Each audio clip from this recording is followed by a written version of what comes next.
Saw this one on Pinterest. It's pizza cake. Let's see what's cooking. Let's get the facts. Let's see what's cooking. It's time for yoyomax12. Hello everyone. You're going to need some pizza crust to make this recipe. Now, because this comes from the Pillsbury website, it's suggesting you use their pizza crust in a can, and you'll need 2 of those to make this recipe. Now, one of the hardest parts of this recipe is getting one of these cans open, because this is actually an explosive device. If you've ever opened one of these, like a jack-in-a-box, and you never know when it's going to pop, and it usually scares me a little bit each time. So take the dough, unroll it, and you need to roll it and stretch it out so that it's big enough to cut out 3 6-inch circles on it. Now I'm using a cake pan that is 6 inches in diameter and 3 inches high. So I just placed it on that pizza crust and cut it out with a sharp knife. And I did that 3 times. I removed the scrap dough, placed this silicone mat right onto a cookie sheet, and then I put it in the oven and baked it at 400 degrees for 10 minutes. Now this partially bakes the crust, and it just gets a tiny little bit light brown on the bottom. Now you'll need to open another package, and in this one you're going to do 2 circles on the bottom edge of the dough, leaving enough dough at the top to get a very broad band of dough that's at least 1 inch wider than the height of your cake pan. So take that long strip, put it aside, and then you're going to bake up those other 2 circles the same way you did the first 3. So you'll have 5 partially baked 6-inch pizza round crusts at the end of all of this. Then you're going to line that baking dish with some parchment paper. Make sure you have quite a bit of overhang off the edge of the pan, because that's going to make it easier to lift that pizza cake out of the pan when it's all done. Now take that strip of dough that's the length of the circumference of your pan, and it is at least 1/2 inch taller than your pan, because you're going to line the inside edges of this baking dish. And the easiest way to do this is overlap it on the top, so it's kind of hanging over the edge of the pan.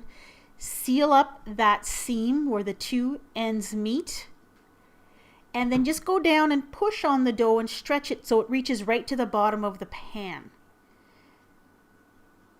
So you want a good 1/2 inch to 1 inch of dough hanging over the top edge. Seems hard to do, but it really wasn't that big of a deal. Now I had a lot of pizza dough left over. This is what I had left over, probably enough for at least a medium-sized pizza. So I put that in a Ziploc bag. I'm going to freeze it and use it some other time. Okay, now this is one of those partially baked pizza rounds that we made. Now it didn't fit because it's a little bit bigger since we've added that dough on the inside.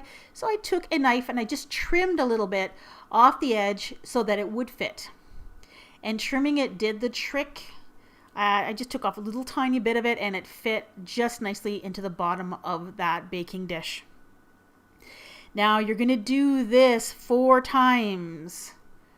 You're going to add some pizza sauce, pepperoni, or whatever other toppings you want to put on, and some mozzarella cheese. And then another layer, same thing, sauce, pepperoni, cheese, and continue with the layers till you get to the very top one, which is the 4th one. And I forgot to add the cheese there, if you noticed. And then that 5th round goes right at the top, and if everything works out perfectly, it should fill that pan and be right at the top. The very top layer, the recipe calls for just cheese and pepperoni, but if I were to make this again, I probably would add a little bit of sauce as well. Then roll that edge up to make it look like a little pizza on the top.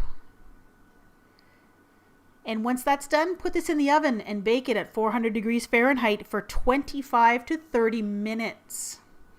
Now, after that amount of time, you can pull it out of the baking dish and take a look at the sides of it. Now, I found after 30 minutes it was still a little bit soggy and a little bit pale on the sides of the pan. So I put it back in the oven just the way it was without the pan, just like this, on the parchment paper, and I allowed it to bake for an additional 6 or 7 minutes, and it was fine. Now, a note about the baking dishes: if you don't have a cake pan like I have there, 6-inch cake pan, you may be able to get away with using a cooking pot like this, as long as the handle on the cooking pot is oven safe. Just make sure the container you're using is between 3 and 4 inches high and between 6 and 7 inches in diameter. And there is the finished pizza cake. Now let it sit for about 5 minutes before you choose to cut it, and then you just slice into it like you would any cake. Use the sharp knife and just cut through the top crust, and then just slice downward, and you have a great pizza cake slice. I was pretty happy with the way this turned out. The crusts in the center didn't get super soggy. They retained quite a bit of their crispness. The cheese melted all the way through, and it was nice and hot in the center when it was done baking.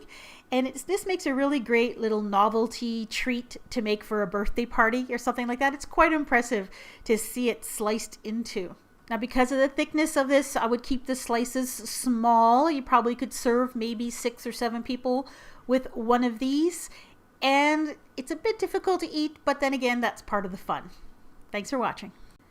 I found this recipe on Pinterest and actually saw it on Facebook as well, but I also take suggestions from viewers like you. So if there's something you want me to make, please let me know in the comments or send me a private message on my Facebook page. All of that information will be in the description box. Bye-bye.